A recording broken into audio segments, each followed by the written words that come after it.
धीरे धीरे सत्कर्म करते करते, सत्कर्म क्या है, जिस कर्म से मुझे भी संतुष्टि हो और सामने वाले को भी हम संतुष्टि दें, उसको हम दया का पात्र नहीं, उसके साथ में हम वैसा ट्रीट करें कि सब में प्रभु है।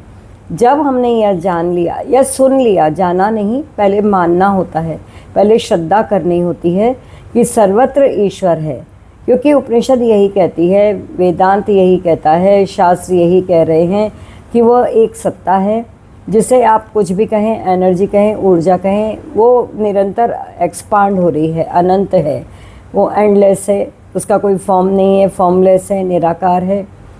अब जानने के बाद में आप जिज्ञासा तो करिए कि मैं उस सत्य को जानूं। जैसे एक छोटा बच्चा होता है, जब वो गोद में होता है तो तारों की तरफ उंगली उठाता है, कहता है वो क्या है, वो क्या है, ये क्या है, ये क्या है।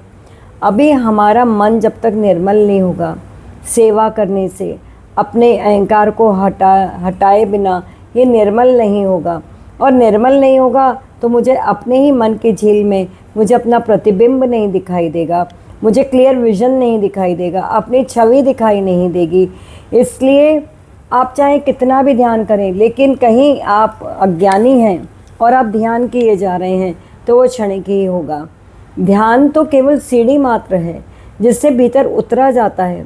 सीढ़ी पकड़ के हम घूम नहीं सकते कि हम ध्यान के द्वारा वहाँ पहुँचे, हम ध्यान ही करते बैठे रहेंगे। ध्यान जड़ता में भी नहीं होता। कुछ लोग ऐसे मुद्रा बना करके जो बैठ रहे हैं, ठीक है, मन की स्थिरता है, मन को केंद्रित करना है, लेकिन आप केंद्रित कर कहाँ रहे हैं?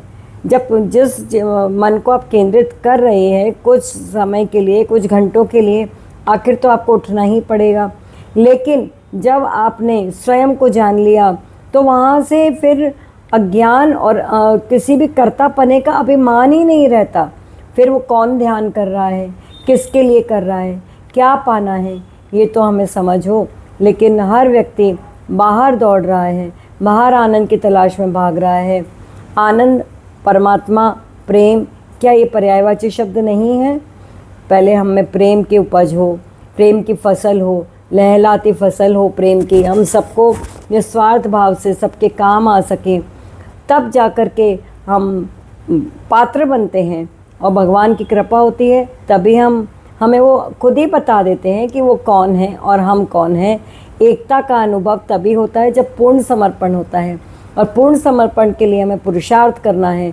तो बिना पुरुषार्थ किए अपने मन के प्रति विचार के प्रति जागरूक रहना होता है, होश में रहना है। मूल ध्यान तो वह है। जो ध्यान हम बाहर कर रहे हैं वो बाहर से हमें कुछ भी नहीं दे सकता। ध्यान रखिए। तो ध्यान एकमात्र सीढ़ी है। जय श्री कृष्ण।